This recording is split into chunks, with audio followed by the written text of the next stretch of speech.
Chapter 81, Venue. Meanwhile, somewhere else, the two men who were the subject of their discussion could be seen in a car while looking at a massive amount of reporters and interested people. Why are there so many people here? I thought this was some private re-evaluation. Jin Woo asked. Sir, they aren't here for the two of you, the driver responded. Is there a back door or something? Steve joined in. He didn't truly care about the crowd, but even he felt weird having them around. The last time he underwent the evaluation, he could barely pass. His mana capacity and his main ability were what took him to rank. If there were people streaming this evaluation live, then he didn't want that. He knew he was now much stronger, but he was nervous for some reason. Unfortunately, sir, that can't be used in this situation, the driver responded. Okay then, Steve replied as he stepped out of the car. They were parked a fair distance away from the venue, so no one saw him. Though he was somewhat confident in what rank he would get, even so, he wasn't ready to face the press yet. For now, he needed to find a way into the venue without being noticed. I should have brought Judy or my suit if I had known, Steve said with a sigh as he began stretching. Looking back at the car, Steve saw the young man who had survived the dungeon with him, Jin Woo, step out of the vehicle as well. You hate crowds too? Steve asked as he finished stretching.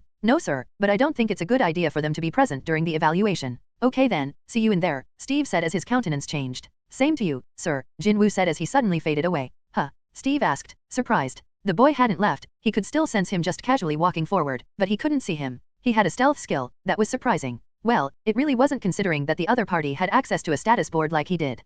Steve noted, suddenly vanishing from the area. Meanwhile, Jin Woo casually walked past the wild crowd, turning back to see what Steve had done. He couldn't find the man anywhere. He was gone. Steve may not have had his hunter suit on, nor did he enchant the current suit he was wearing. However, he was very fast. These were things he learned after leaving the dungeon. He knew he improved massively while in the dungeon, but it was hard to truly determine by how much when your opponents were repetitive and you have no way to actually compare them to the outside world. Inside the venue, the chairman and a couple of people could be seen waiting. I thought this was a private event. What are the press doing here? A familiar man asked. Unfortunately, they aren't the only ones getting an evaluation today, Mr. Gunhee replied. I see. Mr. Chairman, a new voice was heard as Gunhee turned towards the owner of the voice. Mr. Grant. Gunhee shouted in surprise. The man had appeared out of nowhere. How did you get? Interesting, the other man said. Huh? Steve asked while looking at the other man weirdly. He was a fairly tall man who looked to be around 6 feet tall. Unlike the chairman, his face was clear of any scars. He didn't look like someone who had seen much combat either. Henry Stewart, director of the Royal Sentinel, the British Hunters Association, the man introduced himself as he offered a handshake.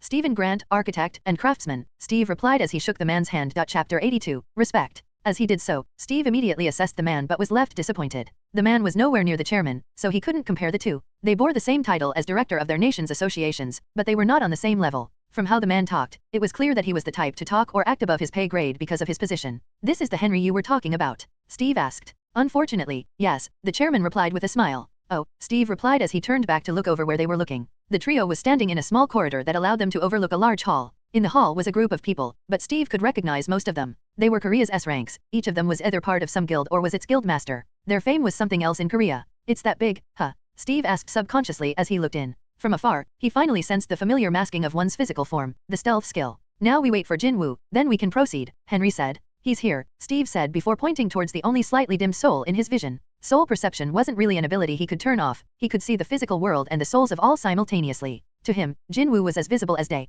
However, he could also tell that no normal eyes should be able to see him because his soul perception had only activated after Jin Woo activated the skill. As though responding to him, Jin Woo undid the skill, and his physical form was revealed to all. Immediately there were several shocked gasps within the hall. Interesting, Henry stated, with greater interest than he did initially. Let's go, the chairman said as he began walking towards a set of stairs that led to the main hall. Mr. Gunhee/Sir/Chairman sir, everyone greeted us as we passed. It was moments like this that actually made one understand just how much respect the chairman commanded. The man himself simply waved and smiled as we passed. Henry, the director of Sentinel, received no accolades at all, he just wasn't as well known as Steve initially thought he was. Finally, within the main hall, Steve could see the S ranks of Korea up close. He considered it weird that, despite how close he was to the chairman, he had yet to even see one of them before. However, considering that during his month of freedom, he had spent it enjoying everything Korea had to offer, it was understandable he didn't meet any of them. He couldn't assess them properly because he had no reason to initiate contact with them, but he could still see their souls. One's soul doesn't exactly reveal much about one's power, personality and world alignment, sure, but it does nothing about the person's power.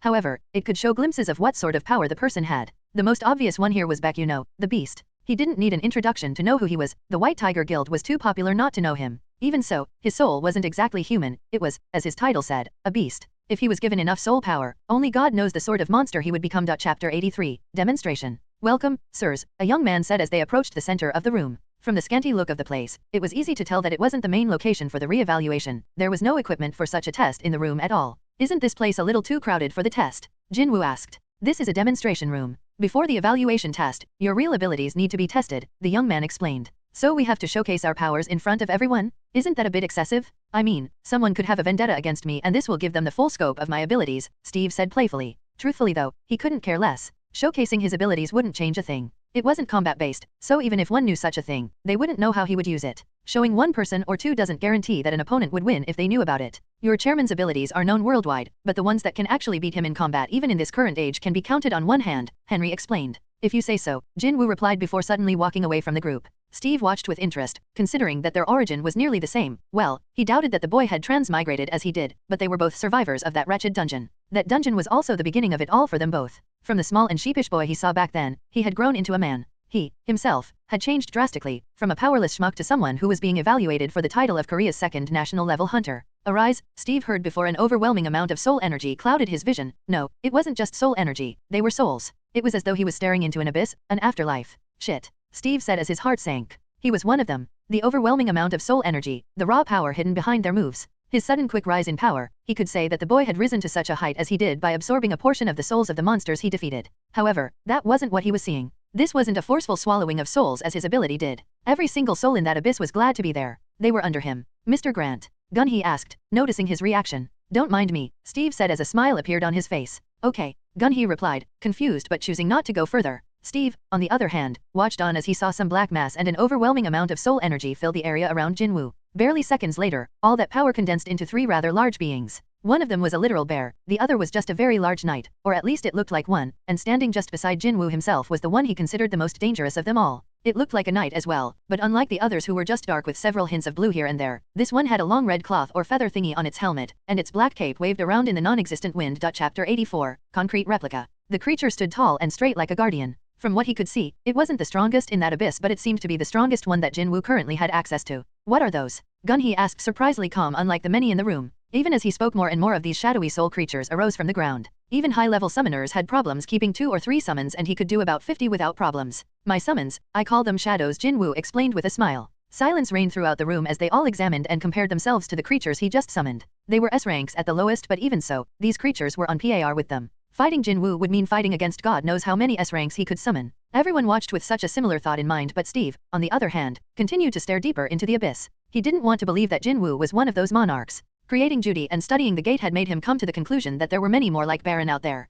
Of course, he couldn't state their alignment, hence why he had yet to attack Jin Woo, but at the same time, looking at the young boy before him, he could also tell fully well that he had no idea what his power was. This was the burden of knowledge. The ignorant really had no idea how blissful it was. Impressive, Gun, he said after a while. Do they happen to have any other types of abilities? Henry asked. That one can use magic, Jin Woo answered as he pointed towards a massive shadow. Looking at it carefully, the creature looked like some form of orc shaman. No, it was once an orc shaman, and a really powerful one at that. The amount of soul energy and mana, Steve could feel from it, put it on par with the S ranks here, but considering how necromancy works, it may have been of a lesser rank before. That's a very versatile power. You are basically a true one-man army. Can you transfer your consciousness from one of them to another to pass on messages or something? Steve asked curiously. He decided to let it all be. If Jin Woo truly was one of the monarchs, then he would beat him as well, just as he had done to Baron. It would not be easy, but nothing good ever comes easily. Okay, thank you, sir. Mr. Grant, what about you? The young man called out after writing down some things. He seemed a little too calm for someone who just saw a 20-year-old summon 10 S ranks. Sure, Steve said before gently stumping on the ground.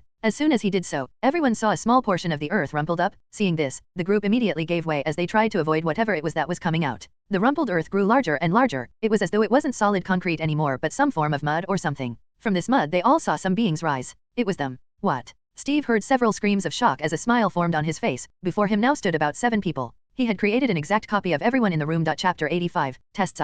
What's that? Henry asked, feeling a weird level of unease as he stared at the mud beings that were staring at them. Golems. Each one should have your relative level of strength and power output, but not your powers, Steve explained. So this thing is an imperfect replica of us, a new voice was heard. Turning to its source, Steve saw one of the S ranks. They had been quiet up until now for some reason, or he was just too focused on or distracted by the true nature of Jin Woo's abilities. Yes, and naturally I can't fall short of my junior, so they move too. You can test yourself against them, Steve said as he made the golem move towards each of their originals. What do you mean? Henry asked as he saw the golem version of himself walk to his front. They each have power somewhat equal to yours. I can't exactly measure your strengths just by looking at you, Steve replied honestly. He knew it was excessive for a demonstration, but he was enjoying every single bit of it. Did he need to one-up Jin Woo? Absolutely not. But did he want to do so? God knows, yes. Both of them came from the same dungeon and were changed by the same monsters. He felt it an insult if his demonstration was below him. That's enough, Gun, he said after a while. Okay, Steve replied as he immediately returned it all back to normal. He did want to see what would happen if each of them fought themselves, but the chairman had spoken. If he had to speak out, then this wasn't the place for such things, so he had to respect himself to focus on the right thing to do as of now.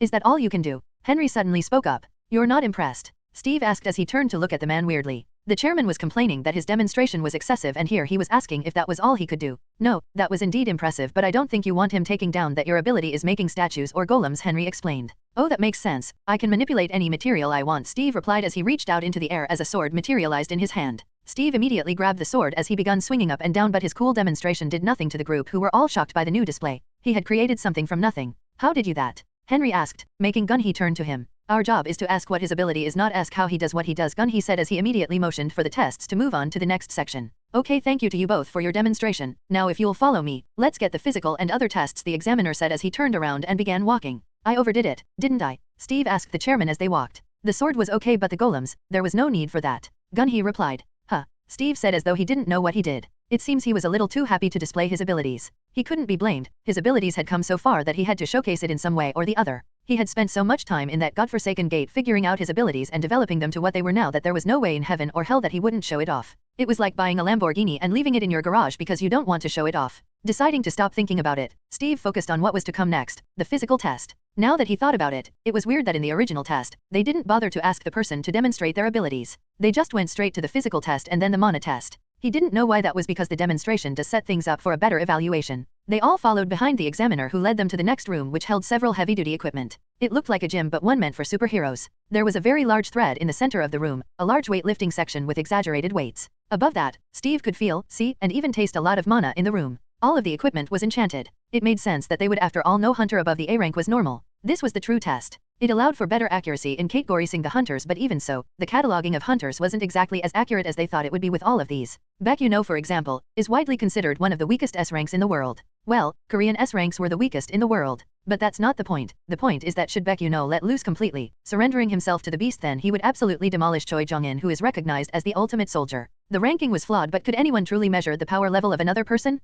They all entered the room, and as soon as they did, Steve immediately sensed several extra presences. However, he didn't say anything about them. If he could sense them, so could the chairman and possibly Jin Woo. None of them reacted to it, so who was he to do so? The physical tests will commence soon. You can use the lockers over there to change into more appropriate attires for this part, the examiner said while pointing towards a certain section of the room. With a nod, Steve and Jin Woo began walking towards the locker room to change. It was assumed that some clothing had already been arranged, so they didn't need to worry much. Just using this moment to advertise my friend's work. If you are interested in Forex trading and wish to learn more, join the Discord server. The link will be in the paragraph comments. If you trust me, then I guarantee he is legit, though not. This is purely an educational platform. Don't expect signals. Chapter 86, Tests 2. About 5 minutes later, Steve was standing before one of the large equipment which looked a bit like an exaggerated bench press, while Jin Woo was on the large threadmill. Please step under the bench press. You have nothing to worry about. It is enchanted, so you have nothing to worry about in regards to your safety. Sure, Steve replied before doing as he was told. As much as he found it weird revealing this much information to the people here, but then again, even he was curious on exactly how fast or strong he was. Getting under the machine, he waited until he got the go as he immediately tried to lift. Without augmenting his strength with mana, he pushed against the steel rod as the massive weights were lifted off their stand. Damn, impressive enchantments, Steve noted. The weights weren't set. It magically gets heavier as it senses its user's strength. He had lifted it a little too easily, so it had increased its weight. However, he still wasn't pressured one bit. It was heavier, much more than he would like, but he was still lifting it with ease. While he lifted, the others watched. How much is he lifting now? Gun-hee asked. 4 tons, sir, the examiner replied. I thought his record stated that he was physically weak when he was first tested, Henry asked. They can grow, Gun-hee stated as he began to laugh. He knew about Jin Woo, but Steve, he had absolutely no idea. This changed everything. Whatever it was that they encountered in that dungeon definitely changed the very course of our history ever. What do you mean? It means, you are never getting any of them, Gun-hee replied with a new resolve as a look of determination appeared on his face. There was hope for the second time since they were found in that dungeon. He missed his chance with Jin Woo last week, but today, he would ensure he won.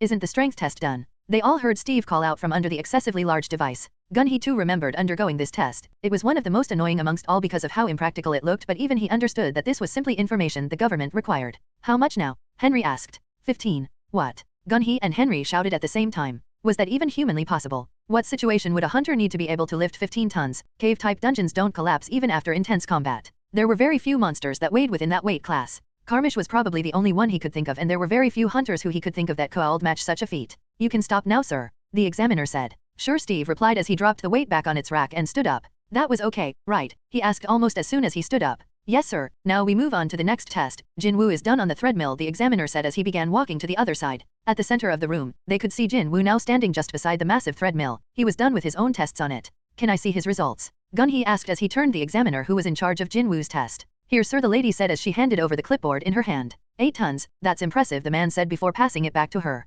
Despite how curious he was, Steve still held himself back. It was not his place and he believed that Jin Woo wouldn't like his results like that. Choosing to mind his own business, Steve went along with the remainder of the tests. From the weights to the thread mill and later on a mana test which unsurprisingly got destroyed when it tried to test his mana. An hour later, the group was standing back in the original room they were initially in. The S ranks could still be seen here and beside them were various examiners he saw within the room. As expected of them, Steve thought. With just a glance he could tell what had just taken place. Their results had leaked but he couldn't blame the Institute for this. It was to be expected. It would be weirder if the guilds as big as they were didn't have any sort of spies in the hunter evaluation process. Even he planned on doing the same in the future when the business was fully established. It was true that any weapon created by him could probably go for several millions of dollars, but that wasn't how a successful business was run. He still needed to hire craftsman-type hunters if they exist. Even if they didn't, he still needed to recruit hunters because the resources used would need to come from somewhere. Judy could create them but there was no bigger waste than letting her spend her time doing so, which meant that he too would eventually have some spies in the association as well. I believe that's all, right? Steve asked as he turned to the examiner who had followed them out of the room.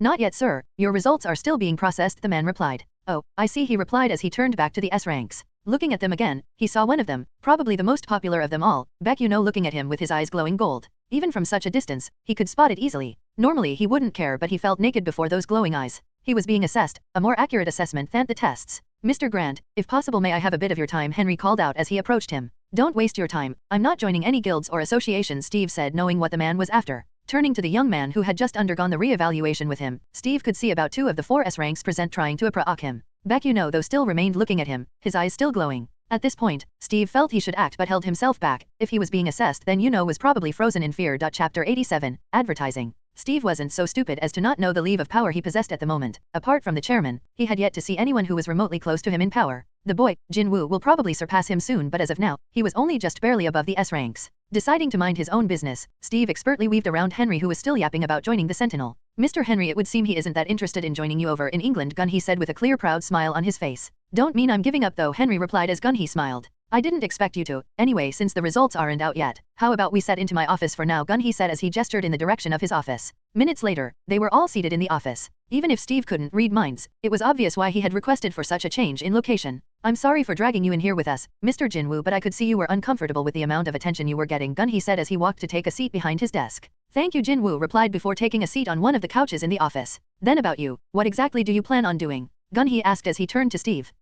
I mean, you don't seem interested in joining any organization, so I ask, what do you plan on doing? Oh, I'm a craftsman, I have my own shop, Steve replied. I see, then our deal still holds, Gun-hee said. Of course, does it extend to them? I mean, you all are practically the same organization, Steve asked while pointing at Henry. Naturally, the deal was to sell to the Hunters Association first before all others. Okay then, how long does the final assessment take? It would be ready any minute now, Henry replied. I see, Steve nodded. He already understood what was going on. This was simply manufactured delay. Like with the S ranks below, this was the association's way to try and convince the new S ranks to join them before the other guilds got to them first. Since we have time, how about I show you guys some of my designs? I mean, you are priority customers, so why not? Steve said as he slapped his chest. In doing so, a large holographic screen appeared on the room. His current suit was still a magical item. It may not improve any of his stats nor did it have any combat capabilities, but it still offered a lot of other uses. Of course the suit is included in this fancy presentation, but the main focus of today is these battle suits I created, Steve said as the holographic version of the combat suit appeared. This is the one you wore into the dungeon, right? Gun-hee asked almost as soon as he saw it. Yes, they come in grades A to C. I found out unfortunately that producing an S rank one would be a problem, Steve explained as the hologram drew their attention. Chapter 88, Pity. You mean this small thing can do all that you just said? The man asked as he examined it. It was designed to be like that? So yes, Steve replied. I can't believe this small thing solves the gate issue, Henry said as he collected the orb from the chairman. Excuse me, about this suit, would it be possible to see one later on? Jin Woo suddenly asked. For now, impossible, but we would be opening shop soon to all hunters, and since my presentation with the association is still upcoming, you could test it out for me, Steve said with a smile. I see, thank you, the boy replied before turning back to whatever it was he was once doing. Anyway, moving away from that, the attributes that are attached to each suit. These were once really experimental, but my time in the gate helped me set them right, Steve explained. Would it be possible to see these suits in action? Henry asked as he suddenly went from regular guy to chairman of the Sentinel. I believe the presentation still holds, right? Steve asked. In a week's time, Gun-hee answered as Steve smiled. After what he did here, there was no more need for the presentation, but why waste such a great opportunity? He could use it as a launch for it, and who best to use other than the Korea's first S rank in the last 3 to 5 years. The boy, Sung Jin Woo, was a walking advertisement for him, and if he ever got him to use the suits, it would immediately become extremely popular. I see, you should have some suits for sale ready then, wouldn't you? Henry asked. That's for sure. Good then, Henry replied as he relaxed back into his seat in a relaxed manner. Steve himself sat back down. There wasn't much that he could market to them now since he didn't exactly come with their schematics. Knock knock. A knock was heard at the door after a while. It was one of the examiners from the past tests. In her hands were 2 envelopes that contained their new hunter's license and certificates of approval. Congratulations, Mr. Sung. You are now officially an S-rank gun, he said as he patted the young man on his back and handed him the envelope. Thank you, sir, he replied with his usual straight face. Steve could swear to God that the boy probably had a paralyzed face. He didn't know if it was the power going to his head or if he, himself, was just weird. However, Steve found it weird that the boy grew more powerful and changed completely. He was still the same and he was currently more powerful, so he didn't understand the change. Though he also understand that this change may also be because of an added level of responsibilities. And you, get ready for the hell that is your current position, gun, he suddenly said as he turned to Steve. The man's chuckle resounded throughout the room as Henry looked on with what Steve could only describe as pity. Chapter 89, Not to be tied down. I won't have any privacy from now on, would I? Steve asked as he immediately resigned himself to his fate. Unfortunately, you are now officially Korea's second national level hunter and its only functional powerhouse, gun, he said in a dark tone. From their expression, Steve could tell that he was in for a lot more than he thought. He wasn't stupid, he understood what that sentence meant. National level hunters may seem all high and mighty, but from what he had learned in the past few days, they were subject to the government of their country. He had just become an asset to the Korean government and a very powerful one at that, considering his abilities as a craftsman. Thankfully I do have the power to isolate myself, Steve replied, which earned him a raised eyebrow. You don't intend to follow any of the traditional customs. You know the fame, the wealth, and influence that each national level hunter holds is all due to the government, Henry explained. That much is obvious, however do I look like I could actually care more about it? My abilities aren't combat-based, they are creative in nature, and those, according to history, seem to be the most destructive, Steve said in a serious tone. He had absolutely no plans to work under the government. However, since he was in Korea, he understood that he was essentially their nuclear deterrent. However, that was only on face value. They could throw his name around as much as they wanted, but his allegiance only lied with himself, and they would know so by now. I see, gun, he said as he gave a hearty laugh before they walked out of the room. There was no more need to wait, so they all prepared to leave. Steve thought of all the extra unseen responsibilities that just got added to his name due to this new title and rank. Mr. Grant, before you leave, a word, Henry said just as soon as they left the office. Sure, Steve replied as he followed the man. The two walked a small distance away from the rest. Steve didn't know if this was an effort to prevent others from hearing them, but he didn't care. Everyone in the building literally had enhanced senses. They could hear beyond what a normal human could. This wasn't stopping any of them from eavesdropping. Okay, so what's going on? Steve asked. I know you refuse to be tied down to any nation and will never agree to my request to join the Sentinel. However, I hope that you and I can come to an agreement for the Sentinel, Henry began. Mr. Gunn, he already bought first rights. I can't sell it to you again, Steve replied. No, I'm not talking about that. Oh, then what is it? I would like to request or commission the creation of a combat suit from you. Mr. Gun, he deal secured first rights for all Hunter Association related bodies. I don't think you need to personally commission something with me. I know, but I just want a suit. We will provide the materials and you can just go wild with you. You want something that can boost an S rank to national level, don't you? Steve said after a while, cutting the man short. He may be wrong, but the Sentinel had reason to commission a suit from him. Chapter 90, Emergency Meeting. As he demonstrated within the office, he already had A rank suits in production, all of which increases the rank of the wearer. Meaning you buy an A rank suit, then you get a pseudo A ranked hunter or a legit A rank hunter if worn by a top tier B rank. For him to commission this, simply meant that the man was looking for something more powerful than that. Yes, you get the idea, Henry replied as a smile formed on his face. See, unfortunately sir, I don't have such capabilities for now. Maybe I will be able to do so in the future, but now, not a chance, Steve replied. I see, then we will see then, Henry said as he stretched his hand out for a handshake. Both of them shook hands before they both rejoined the others. Jin Woo and the chairman could be seen almost at the entrance. Jin Woo could be seen checking out his card before the chairman patted him on his back as the young man went his way. Watching the boy go, Steve couldn't help but sigh. He didn't know why he felt it. The boy held power equal if not beyond what a fully resurrected Baron would have. Wait, if he has a system, doesn't that mean that he is just being groomed to be taken over by one of them? That much power shouldn't belong to a human, Steve thought. The amount of power he felt within that abyss when the boy, Sung Jin Woo, used his abilities was too enormous for it belong to a human. That didn't feel like normal necromancy, that felt like death. It was as though he had stared death in the face. Whoever had given him that system was definitely up to no good. Steve didn't know exactly what was going on, but even he had long since being suspicious of his status page. He knew it was given to him by that monster and he had yet to encounter it again or even understand what its motives were. Until he understand that, he didn't plan to believe that the status page was on his side. That should be all then, Henry said as soon as they joined back with the rest of the team. For now, yes, Gun, he replied. Okay then, I will be seeing you two on Monday, Henry relied before shaking them and leaving as well. As he left, Steve heard the loud group of people outside. The reporters who were still camped outside. What's happening in Monday? Steve asked, confused. National emergency meeting. Welcome to the life of a national hunter, Gun, he said as he broke into laughter. The man was really enjoying this. Steve didn't even know whether to laugh with the man or cry. This was definitely what he signed up for. National emergency. Is there anything I have to worry about? Steve asked, choosing to stay on topic. You know, with how quickly I've seen you adapt, I sometimes forget that you have amnesia, Gun, he said as he quickly became serious again. Please don't tell me, it's some S-rank gate, Steve said as he sincerely prayed it wasn't so. I wish it wasn't. General rule is, if they call you then it usually concerns something of the S rank or above, Gun, he replied. I see, Steve replied as he resigned himself to his fate. There was a clear difference between when he is tied to the government and when he is helping them with a gate or something else. One gives the government control over him and the other gives him leverage against the government. He had barely been here a month, so he couldn't really judge if the government was good or not, but the general rule in such situations was that they would use you to their advantage and dispose of you when you are no longer valuable.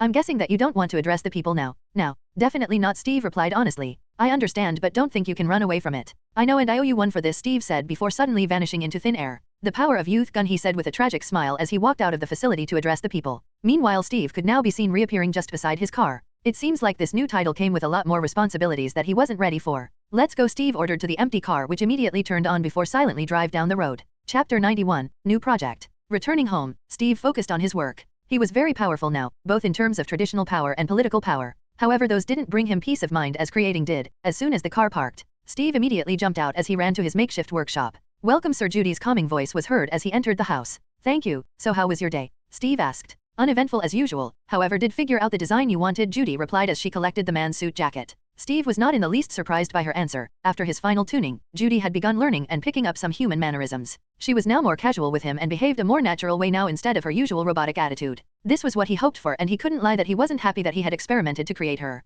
No matter what he creates, he had a feeling that none could surpass the absolute fuckery that was Judy. She bore the soul of what was essentially a god in her. The least he expected from her development was near-perfect human behavior. You know, you could forego the boredom by just watching some TV or maybe reading manga or comics or anything. They do help boost one's imagination, Steve suggested. I will try that next time, Judy replied. Okay then, I'll be downstairs if you need me. Food, sir, Judy called out after him. Oh, Steve replied as he changed his direction straight to his dining room. This was the beauty of having Judy with him. He didn't just have a god or an incredibly smart AI with him, he also had a very great personal assistant. She had only been with him a week and he was already dependent on her. After his meal, Steve changed and immediately buried himself in his work. Here is the design you requested, sir, Judy said as she projected a massive blueprint of some new project. Nice, Steve said as he began examining it. He couldn't lie and say that he understood everything here. He had yet to actually read the grimoire that Judy compiled for him, but his weird language translation skill was at play here. This is great, but I was thinking that what if we can create some metaphysical servers rather than actual physical ones? It will allow for wider range and better connectivity, wouldn't it? Steve said. A metaphysical server?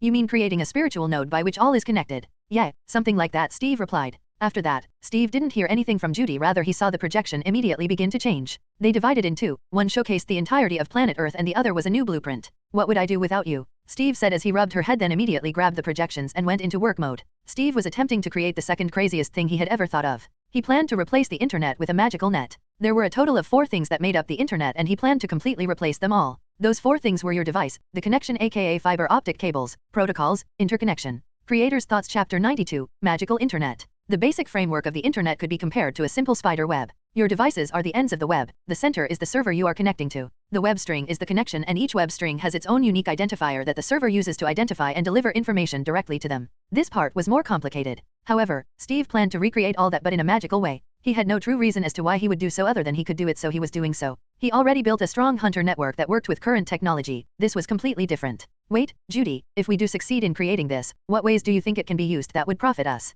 Steve asked. Even if he was doing this purely because he had the resources and because he could, he also wanted to be able to gain from it. Sir, creating this would essentially allow you to privatize the internet. You could sell spaces to nations to allow them an intranet. You could take over the gaming industry with ultra-realistic virtual reality games. It is all but a single change that allows you to connect people's consciousness to it. Judy said as she began to list benefit after benefit. That checks out. Wait, couldn't I also use this to achieve a unique system of transport? By adding gate runes to certain locations, you can tether the internet to the physical world, allowing people to transport themselves from one spot to another, Judy said. As they discussed, the blueprint continued changing accordingly. Before long, there was a monstrosity before them. They spent hours within the basement before a basic framework was created. At the moment, floating before them was a small orb-like thing. It just sat there with nothing special about it. Considering what this thing should be able to do, it looks remarkably ordinary, Steve said. The measure of any good technology is how intuitive it is, not how fancy it looks, Judy replied. Kinda true. Anyway, we better get some sleep. Tomorrow we would be registering the company, Steve said as he looked at the floating orb. A bit above the orb, a small loading bar could be seen. It wasn't even a quarter full. However, Steve wasn't worried as he knew why. He was creating a magical version of the internet that will have absolutely no connection to the real internet. He needed to transfer some things over. Come to think of it, Google is essentially the backbone of the internet. I should probably start thinking of a way to replace it or get them on board, Steve said. It may not be known, but Google does hold sort of a monopoly on the search engine world and so far has been the most used advertising platform on the internet. If he wanted to create a magical internet that people would want to use one day, it was necessary that he either developed a new engine that functioned just as well as Google did or made Google sign a deal with him. After that was to get the porn sites and gaming platforms to move to it as well. Why? Chapter 93, Dealing Drugs. It was simple. The main reason why the internet became adopted worldwide as quickly as it did was because of porn. Back in those days, it was the best means of attraction, but now gaming seems to be the best. Come to think of it, I have yet to even play any of this world's games, Steve thought as he found his way to his bed. Judy remained behind to tidy up and ensure that nothing was left running and that the workshop was clean enough for tomorrow. That night, Steve mostly spent his time pondering how best to sell his new internet. The laws of business were simple. One needed to know what to produce, who to produce for, and how to produce it. He had 2 of those down, but who was he exactly making it for? He wouldn't lie and say he had anything in mind. This was just to scratch that itch that had been in him since he created Trainer. It could be set up as a hunter's network for now, and in about a year, I will release it for normal people, Steve mumbled. Sir, you are forgetting about the eternal sleep. Normal people can't handle mana as efficiently as hunters can. A new voice appeared in his mind as Steve immediately went into combat mode. Recognizing the voice, he calmed down, but even so, his heart refused to do so. Shit. Judy, please don't butt into people's thoughts like that. It's rude. Listen, but don't butt in, Steve shouted to the magical android god. I see, I am sorry, sir, Judy replied telepathically. Yeah, she was behaving more like a human, but that didn't mean that she had all of human behavior down. Human behavior should be something that a being as powerful as Judy should be able to chart and imitate after a small period of study, but we had what we called emotions. We have attached ourselves to many things, which has allowed us to create various rules around these sentiments, and beings like her don't exactly do so. They are beyond physical attachments. Not wanting someone to read your thoughts, even if you have nothing to hide. For the same reason, we are literally attached to our thoughts and want it to be as private as possible. But beings like Judy can access those thoughts just by literally looking you. He hoped that Judy would quickly get used to humanity's behavior so she could blend in perfectly. After all, he had plans for her. Huge plans if what he suspected was true. Anyway, that was indeed a good point. I need to figure out how to make people more resistant to mana poisoning. Or you could simply make the devices mana-leak proof. I believe that is a cheaper way of solving it. True, but imagine how much more money we would make if I created a drug that boosted the mana efficiency within people, Steve said as a wicked plan entered his mind. Entering his room, he immediately pulled up his phone and a tiny orb that was very similar to a marble. Placing the marble on the phone, a massive holographic screen appeared. This was the initial thing that made him want to create a magical internet. It was an internet filter. Magical in nature, of course. Placed on your phone, it automatically links to the phone, and you can browse through it. Of course, with some clever engineering and programming, it allows him to completely bypass any form of security or paywall. Basically, the entire internet was just laid bare before him. The good, the bad, the disgusting. All was here. Let's see chemistry, medicine, and everything concerning herbology, Steve stated as he began downloading any such information. The so-called eternal sleep was just mana poisoning. Basically, you have outside mana entering your body, but you can't circulate that mana or get rid of it. This causes problems, as one would expect, because now there is too much mana in the body, and said body isn't built to handle such amounts of mana. So, a reasonable way of making a vaccine or a cure for such an illness was to create a drug that either lets you lose all unnecessary mana for a period of time or one that slowly lets your body efficiently process the new mana. One has a high chance of killing you, the other may possibly lead to a good number of people awakening into hunters. Creator's Thoughts Chapter 94, Meeting. Steve spent his time learning as much as he could about the world's sciences. He wouldn't exactly say that he was a genius, but the spirit stat wasn't there just for his mana. It increased his intellect and wisdom as well. He may be nothing compared to Judy, but he was well above the standard of human intelligence. The next day, they both could be seen in a small office. Thankfully, he wasn't as popular as he thought he would be after yesterday. Of course, as required by the Hunter Association laws, Mr. Gunhee has at least told the public that I had undergone the re-evaluation but made no move to confirm what new ranking I got. That much was still his to say. Sorry for keeping you waiting, you guys can come in now, he heard a lady say as he stood up from the waiting room he was in. Entering the next room, he was led through a series of mini offices that were filled with fellow workers who were attending to other people. The situation was clearly awkward, but it was one he had no choice but to endure because they were giving him special treatment. He just came, and seconds later, he was to be attended to by the manager. Nonetheless, as expected, the entire process didn't take more than 30 minutes to accomplish. After that, Steve found his way to the next. The goal for today was to get the company registered in every way that mattered. Patients had long been sent to the patient office, and due to its recent popularity, they had been processed and accepted. In front of a large building, a young man could be seen standing, and beside him was a young woman, both dressed in suits as they marched into the building. For some reason, Steve was feeling apprehensive as he stepped into the building. Mr. Grant, a voice called out almost as soon as they stepped in. Turning to its source, Steve saw the chairman of the Sentinel, Henry, walking towards him. Mr. Henry, Steve called back out in familiarity as the two men shook hands. I didn't think I would meet you here, Steve said. Well, I am still in the country, and this involves us hunters. And this is? Henry asked. This is Judy, my assistant. Judy, Mr. Henry, is the chairman of Britain's Hunter Association, the Sentinel. Steve introduced. Good day, sir, Judy said as she took the man's hand. I see, then let's join the others, Henry said as he began walking into the building. Steve didn't think much as he followed behind him. He was new to all of this. In real time, he had only been a hunter for about a month and some weeks. He had yet to truly figure out the upper tier of the country, and here he was about to meet him. He was here for a reason, and that was to serve his nation. After he was done registering his company, he received a call telling him to come here for an emergency meeting. Following Henry, they climbed up the building and walked through various hallways. The entire place was like a maze, which was understandable. One unique thing to all this was that he had met at least 4 important figures in the country just by walking through the hallways. Soon they were before a large door, and on the other side of it, he could sense a lot of strong presences as well as some rather weak ones. This was a meeting between the upper tier of the Hunter Association and the Korean government. Chapter 94, Meeting. Steve spent his time learning as much as he could about the world's sciences. He wouldn't exactly say that he was a genius, but the spirit stat wasn't there just for his mana. It increased his intellect and wisdom as well. He may be nothing compared to Judy, but he was well above the standard of human intelligence. The next day, they both could be seen in a small office. Thankfully, he wasn't as popular as he thought he would be after yesterday. Of course, as required by the Hunter Association laws, Mr. Gunhee has at least told the public that I had undergone the re-evaluation but made no move to confirm what new ranking I got. That much was still his to say. Sorry for keeping you waiting, you guys can come in now, he heard a lady say as he stood up from the waiting room he was in. Entering the next room, he was led through a series of mini offices that were filled with fellow workers who were attending to other people. The situation was clearly awkward, but it was one he had no choice but to endure because they were giving him special treatment. He just came, and seconds later, he was to be attended to by the manager. Nonetheless, as expected, the entire process didn't take more than 30 minutes to accomplish. After that, Steve found his way to the next. The goal for today was to get the company registered in every way that mattered. Patients had long been sent to the patient office, and due to its recent popularity, they had been processed and accepted. In front of a large building, a young man could be seen standing, and beside him was a young woman, both dressed in suits as they marched into the building. For some reason, Steve was feeling apprehensive as he stepped into the building. Mr. Grant, a voice called out almost as soon as they stepped in. Turning to its source, Steve saw the chairman of the Sentinel, Henry, walking towards him. Mr. Henry, Steve called back out in familiarity as the two men shook hands. I didn't think I would meet you here, Steve said. Well, I am still in the country, and this involves us hunters. And this is? Henry asked. This is Judy, my assistant. Judy, Mr. Henry, is the chairman of Britain's Hunter Association, the Sentinel. Steve introduced. Good day, sir, Judy said as she took the man's hand. I see, then let's join the others, Henry said as he began walking into the building. Steve didn't think much as he followed behind him. He was new to all of this. In real time, he had only been a hunter for about a month and some weeks. He had yet to truly figure out the upper tier of the country, and here he was about to meet him. He was here for a reason, and that was to serve his nation. After he was done registering his company, he received a call telling him to come here for an emergency meeting. Following Henry, they climbed up the building and walked through various hallways. The entire place was like a maze, which was understandable. One unique thing to all this was that he had met at least 4 important figures in the country just by walking through the hallways. Soon they were before a large door, and on the other side of it, he could sense a lot of strong presences as well as some rather weak ones. This was a meeting between the upper tier of the Hunter Association and the Korean government. Chapter 95, Jeju Island.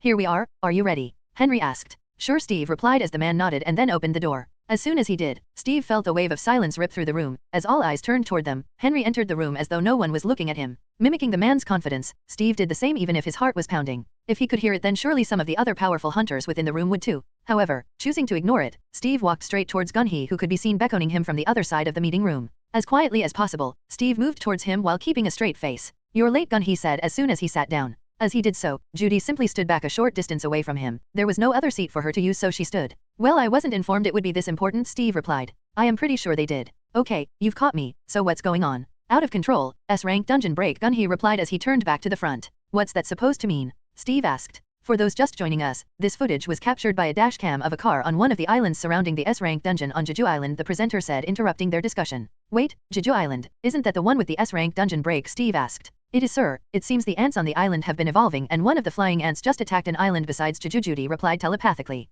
Thank you, Steve responded in kind. Excuse me, I just got the gist of it, but is that ant still loose or has it been defeated? Steve asked fearlessly. Yes, sir, it has. I see, by your tone, I can tell that it came at a great cost, so what were the losses? Steve asked again. An A rank, 6 B ranks, and about 300 people dead before it was killed. Okay then, please go on, Steve said as he sat back. He had gained all the information he needed. This was indeed a threat, and one he needed to take care of as quickly as possible. What was the use for a company if there was no consumer or customer to buy what he was selling? Above all, it wasn't in his books to exactly stand by and let thousands die. From everything that Judy had shown him and what the presenter had said, this dungeon was definitely beyond S rank. It was closer to the national level than the actual S rank. This was the small flaw within the ranking system. There were levels to the S rank. 10 of the 11 S rank hunters in my guild, including myself, plan to participate in the upcoming raid, one of the seated men said. Who's he? Steve asked. Kyoto Ryaji, guild master of the Japanese guild. Draw sword. It is the second largest guild in the whole of Asia, Judy replied. So what does he gain from all this? Nothing. The distance from Japan to Jeju Island is only slightly above 300 kilometers. That ant easily flew a distance of 150 kilometers. I see, so he is just a good man then, Steve replied. Chapter 96, I'll take care of it. Don't worry about it. I may not be a nationalist, but I believe that this is a Korean issue and I will take care of it, Steve spoke up. He didn't know why, but he felt the need to do this by himself. No, he knew exactly why he wanted to take care of it. This would result in the death of many more hunters than necessary. Who are you, the man? Kyoto Ryaji asked. Stephen Grant, craftsman, and current national level hunter Steve replied as he brought out his ID. As soon as he did so, he saw the man's eyes widen as a wired mixture of joy and sadness flashed through his face. I told you he had something to gain, Steve said to Judy as though he had won a bet. Wanting a rank promotion is nothing compared to the sacrifices he will be making. I see. With all due respect, sir, this is an S-rank dungeon that has probably evolved even past that. 2 A ranks were needed to defeat just one of the ants from there. With one of said A ranks dying, Kyoto Ryaji said. And I understand your fears, but I have my ways. From what you just said, your Draw Sword Guild has 11 S ranks you included. What are the chances that they would return alive? Steve began. It is a common fact that the ants are evolving, and I can bet even my brain on the fact that there will be at least 1 or 2 national level monsters on that island. If you face them, what will you do then? He continued. That would mean 10 of humanity's best defense against these monsters gone. You may be from a different nation and a private guild, but I believe that the main goal of us being hunters is to protect humanity. It may be a suicide mission, but this is just putting a gullition on your neck. Even if it is so, may I know how you plan to take care of all of them on your own? That is up to me to decide. However, looking at all of you, I can tell that you all would still go on with the mission no matter what I say. So when you guys are ready, stop by my store. A good weapon or armor can be the difference between life and death, Steve said as he stood up. This wasn't about him being more powerful, nor was him calling them weak. It was just what it was. He had yet to go anywhere close to the Jeju Island dungeon. However, Judy's senses put at least 2 of the creatures there at national level. There existed a power gap between S ranks. A very wide gap. For example, the Japanese hunter here, Kyoto Ryaji, was way above the beast in terms of power. He was rated to be stronger than Beck, by a mile by Judy, and yet when comparing the man to even the chairman, it was like comparing a child to a tiger. The gap was way too much. If there were 2 national level monsters on that island, then it wouldn't matter how many S ranks they had, they would die. He couldn't blame them though for not wanting to follow with his proposal. This was an important situation that needed to be taken care of as quickly as possible. In such a situation, who would you pick? The group of powerful S ranks who you have witnessed clear hundreds of gates, or the supposed national level hunter who had only cleared on gate? One group you have a lot of receipts that proves that they are worthy of their rank and power, the other has nothing but a recent red gate incident in which there exists a lot of variables. Chapter 97, Sung Jin Woo. A day later, I was back in the office again. The last time I was here, it was during my re-evaluation exam. The raid will be in 4 days, Mr. Gun, he said as he stood up from his seat. We will be going to Jeju Island to eliminate all the ants once and for all. However, for us to do that, we need your help, Hunter Sung Jin Woo, the man continued. They plan to raid Jeju Island, the S-rank dungeon. This was a very tempting offer, however it wasn't one I could entertain at the moment. It has been a wish of every citizen for us to recapture the island, so I ask, could you join us for this operation? I am. Magical energy. I thought when I felt a powerful wave of magical energy. It seemed to be coming from the basement of the association building. Did a gate open there? Is something the matter? Gun, he asked, noticing the sudden change. Oh, nothing. It seems there are some hunters fighting nearby, or maybe a new gate just formed, I replied. As expected, to even detect them from this distance, Gun, he replied with a chuckle. You probably sensed the S-ranks who are currently warming up for the raid in the gym below. S-rank. Yes, it's only 4 days to the raid, so Kyoto Ryaji and his hunters are staying here. Kyoto Ryaji, Japan's strongest S-rank. Yes, follow me, Gun, he said as he began walking out of the office. Following him, I felt the source of the magical energy get closer and closer, as well as more ferocious. We walked past many rooms and hallways until we came upon the gym. It was different from where the re-evaluation exam was taken, which really made one question how big this building actually was. It is usually uncommon for this many S-ranks to gather in one place, so there is a high chance it's them you sensed, Gun, he explained as we entered the gym proper. Immediately we entered, the first thing I saw was the weird businessman national level hunter, Stephen Grant. Facing against him was Kyoto Ryaji. My scans show me that on that island there would be at least 2 national level monsters. If so, you might as well drop out now, cause you will die there, the man said as he swatted away an attack as though he was swatting a fly away. Looking at him, he was the only one dressed in a suit while the others were dressed in a dojo clothing. Hunter Kyoto Ryaji is being pushed back, I noted subconsciously. The opponent is a national level hunter, but if Kyoto Ryaji was going all out, then he may have a bit of standing against him, a new voice said. Turning to its source, I saw the familiar red-headed hunter, the so-called ultimate soldier, Choi Young-in. It has been a while, Hunter Sung Jin Woo, Choi Young-in said as he walked closer to us. Mr. Grant seems to have some form of problem with Kyoto Ryaji, hence this fight, Gun, he explained with a sigh. It would seem that even he didn't understand why the fight was happening, but from what I could see, this wasn't a fight. Even if Hunter Kyoto Ryaji does utilize his full power, there was no way he was winning. Chapter 98, Trainer V 2.0. The hunter Stephen Grant was weird. Every other hunter has received remarks from the system. Either their names appear in red or green to signify the threat level to him. But so far, the name has been in white. The system refuses to elaborate further, and no matter how I try to sense more about the man, I always end up with nothing. The fight between the two continued on for a while, but no matter what Hunter Kyoto Ryaji did, Hunter Stephen Grant never once utilized any more power than just his physical strength. That is enough. Mr. Grant, I believe you have proven your point, Gun, he said as he jumped down from the balcony. I see. Well then I rest my case, Hunter Stephen Grant said as he immediately stepped back. I didn't see him move, but he was already standing by the benches far away from the sparring mat. Thank you. This is supposed to be a time for all to warm up for the upcoming raid, so rather than quarrel with each other, I would suggest you help each other grow, Gun, he said while looking at the two of them. Okay then, I suggest a training match. Not with me, but something that should help you all improve or at least fare better against the ants, Hunter Stephen Grant said as he reappeared in the ring again. Was he showing off?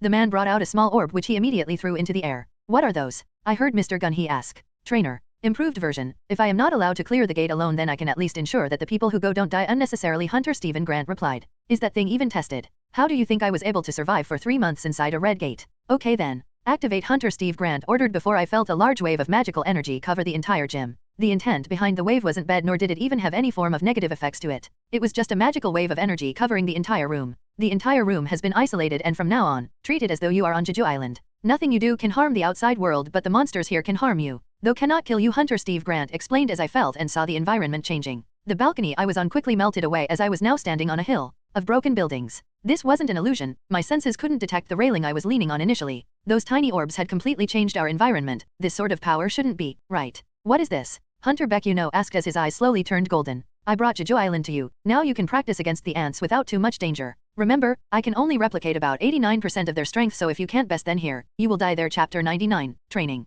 Oh, and a screen should pop up before you select your armor and weapon of choice. As a service to Mr. Gunhee, I will be providing the weapons and armor as well as other materials needed during this raid, so test around and if you see one that matches you, mark it. You will receive it soon, the man continued. As he spoke, a screen not too different from the system appeared before me. System warning? Foreign entity detected. It is a system? I thought in shock as he examined the new screen. Does he have the power to create a new system? Looking at the new system screen, it was almost identical to the system shop except for a few details. The interface seemed better and faster in some weird way. It showed several categories of items. There were weapons, armor, medical tools, and items etc., and under those were various types of items as well depending on what you wanted. Unlike the system shop which just lumped everything together, this one classified everything based on 3 main categories: defense, offense, and support. Each of those categories then had other categories that helped specify them, like the offense side had a swords category which was all about swords. The main training would be starting within an hour, so equip yourself well, Hunter Stephen Grant continued before he and Gunhee went to the benches to discuss. They were too far away so I couldn't hear what they talked about, but I could see several items appearing and disappearing as they talked. Turning to the other hunters, I saw the S ranks choose through their weapons and armor. Why was he so powerful? Didn't they say he was just a craftsman? I questioned before selecting the weapons available. I had no plans for participating in the raid since I wanted to stay with my family for now, but who wouldn't want to check out some new weapons? After about an hour or so, the main training began as the lights immediately dimmed to match the lighting within a cave. The ants rushed forward in response to our presence. The hunters immediately adjusted and began taking their roles in the fight. The fighters moved to the front, the images moved back, and the tanks proceeded to do their duties. This was incredible. We could practice our strategies on the dungeon without any of us dying. Such technology would boost any guild that gets hold of it. I must have it. POV change. Steve stood by the side as he watched them all prepare and eventually begin the training. Looking at the boy who had survived the dungeon with him, he smiled. It seemed like the boy would be participating in the training as well. The training begins now, he announced as the environment around them began to change even more. The pitter-patter of rain was heard as the new environment came to life. None of those involved should now be able to see him in any way at all. This is an incredible creation. Why didn't you say anything about it? I remember calling you about trainer's capabilities and even demonstrating it before you in the video call, Steve replied. This is that trainer? Gunhee asked. Yeah, after the Hunter Association refused my request to take care of the island alone, I remodeled it to replicate the environment and everything on the island.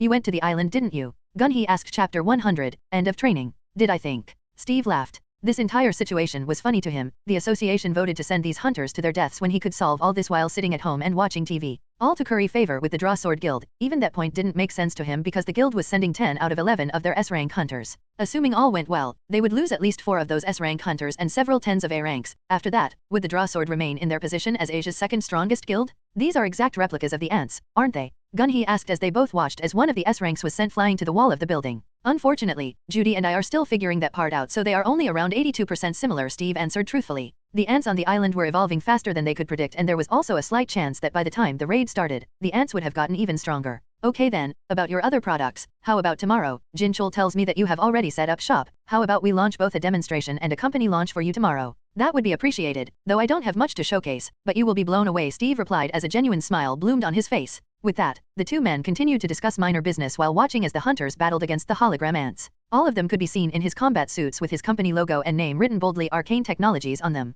Okay, that's enough for today. Turn it off. I believe that is enough training for today, Mr. Gunhee said as he began walking to the center of the gym room. It had been more than an hour since they had been going at it and they had been making no headway. Surprisingly though, the young man, Jin Woo, did not join them. Sir, Kyoto Ryaji asked as he appeared before the chairman. This is enough training for today. The goal is to get used to their strategies and their fighting abilities, not to burn yourselves out, Gunhee said as he caught one of the hunters who was sent flying by an ant. Obeying him, Steve immediately turned off the trainer as the entire gym returned to normal, and the equipment returned to normal, even the once damaged walls returned to normal. It was almost as though nothing had happened here at all. Okay then, I'll be seeing you all tomorrow, Steve said before turning and leaving. He had no more need of being here. Now it was time to prepare to dominate the market completely. Every single market there was, through some shape or form. Within a great hall, several reporters and other news-related people could be seen. Cameras flashed everywhere as people entered the hall. Today was an important day for Korea, probably the second biggest news since the merger between the North and the South. The entire country was listening or watching.